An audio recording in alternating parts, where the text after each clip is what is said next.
Release కి 4 రోజుల ముందు టైటిల్ చేంజ్ అయింది.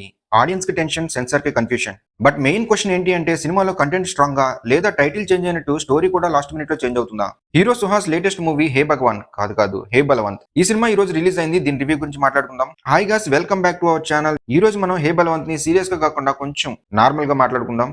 ఎందుకంటే ఈ సినిమా కూడా అలానే ఉంది. కొంచెం ఫనీ, కొంచెం ఎమోషనల్, కొంచెం కన్ఫ్యూషన్. స్టోరీ ఏంటి అంటే strict father, innocent son, business లో కొంచెం సీక్రెట్స్, హీరోకి లవ్ ట్రాక్, ఇంటర్వెల్ కి ఒక ట్విస్ట్. బేసికలీ మన తెలుగు సినిమా టెంప్లెట్ లోనే ఉంది. కాన్సెప్ట్ లో ప్రాబ్లం లేదు, బట్ ఎగ్జిక్యూషన్ లో కొంచెం బలవంతో పవర్ తగ్గినట్టు అనిపిస్తుంది. ఫస్ట్ హాఫ్ మాత్రం డీసెంట్ గా ఎంటర్టైన్ చేస్తుంది. సుహాస్ కామెడీ టైమింగ్ నేచురల్ గా ఉంటుంది కాబట్టి సీన్స్ వర్కౌట్ అయినాయి. కొన్ని డైలాగ్స్ కి థియేటర్ లో జెన్యున్ గా లాఫ్స్ వచ్చినాయి. అండ్ అక్కడ మనం అనుకుంటాం, అరే సినిమా బాగుందిరా, ఈసారి సుహాస్ హిట్ కొట్టేశాడని. కానీ సెకండ్ హాఫ్ స్టార్ట్ అయ్యాక డైరెక్టర్ గారు సడన్ గా అనుకున్నారనుకుంటా, కామెడీ ఇంకా చాలు, ఇప్పుడు ఎమోషనల్ డ్యామేజ్ ఇవ్వాలి అని. అది స్టోరీ కాదు, ఆడియన్స్ కి. బట్ ఆ ఎమోషన్ కి డెప్త్ ఉందా లేదా అనేది చూసుకోవాలి. కొన్ని సీన్స్ లో మనకి ఫీల్ రాకుండా ఎందుకురా ఇది సీరియస్ గా తీసుకుంటున్నారు అనే డౌట్ వస్తుంది. క్లైమాక్స్ కి వచ్చేసరికి సినిమా సేఫ్ గా ఫినిష్ అయిపోతుంది, రిస్క్ తీసుకోకుండా, ఆడియన్స్ ని డిస్టర్బ్ చేయకుండా. సుహాస్ గురించి చెప్పాలి అంటే సినిమాలో బెస్ట్ పార్ట్ ఆయనే. నేచురల్ యాక్టింగ్ ఫోర్స్డ్ గా అనిపించదు, బట్ స్క్రిప్ట్ సుహాస్ ని ఫుల్ రేంజ్ లో యూస్ చేసుకోలేదు. సపోర్టింగ్ కాస్ట్ కామెడీతో హెల్ప్ చేశారు. హీరోయిన్ రోల్ డీసెంట్ గా ఉంది, బట్ ఇంపాక్ట్ స్ట్రాంగ్ గా ఉండాలి అనిపించింది. మ్యూజిక్ ఓకే, బ్యాక్గ్రౌండ్ స్కోర్ కొన్ని సీన్స్ ని సేవ్ చేసింది. సినిమాటోగ్రఫీ నీట్ గా ఉంది,